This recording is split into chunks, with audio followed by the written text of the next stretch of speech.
алла тағаланың мұсылман құлдарына қасиетті етіп берген бірнеше күндері мен айлары бар. Қасиетті айлардың бірі әрі бірегейі ол Рамазан айы.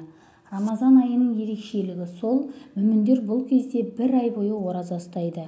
Ораза ол мейірімділіктің, қайырымдылықтың, кешірімділік пен тақуалықтың айы. Және де Рамазан Құран айы, тақуалық пен тәрбие айы ретінде байыпталады. Рамазан айлардың сұлтаны, күнәлардың кешірілетін, мың айдан да қайырлы қадір түні бар, шоқтығы биік ай.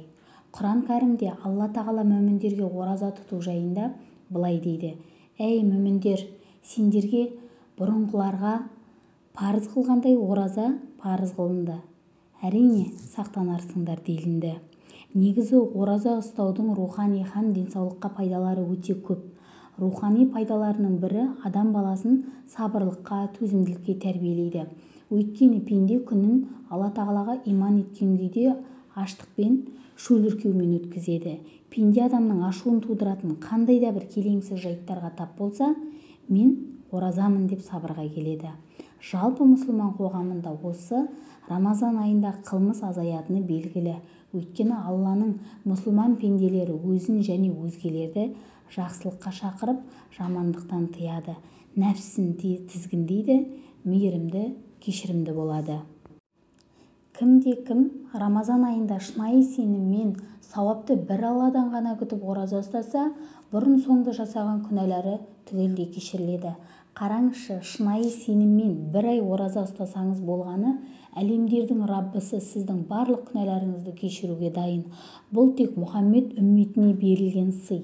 Өйткені Алла елшісі өзінің құдси хадисінде оразаны тұтқан адамның Алла алдында орны ерекше екенін былай жеткізеді: ұлылығы шексіз Алла тағала адам баласының ұстаған оразасынан басқа барлық амалдарды өзіне, ал оразаның жөні бір бөлек. Өйткені ораза менің разылығым үшін ұсталады.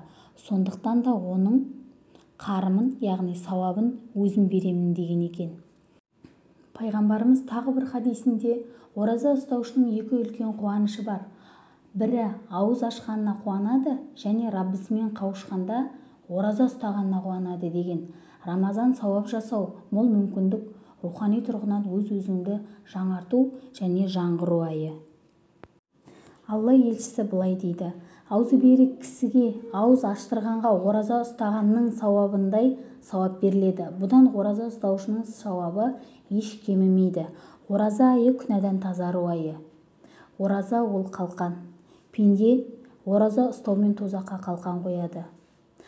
Осы хадистегі қалқан біздің сабырымыз болып табылады. Азғана күндерден кейін келетін оразамыз, яғни Рамазан айымыз барлығымыз үшін де мүбәрәк болсын. Алла тағала ниеттеріңізді қабыл етсін.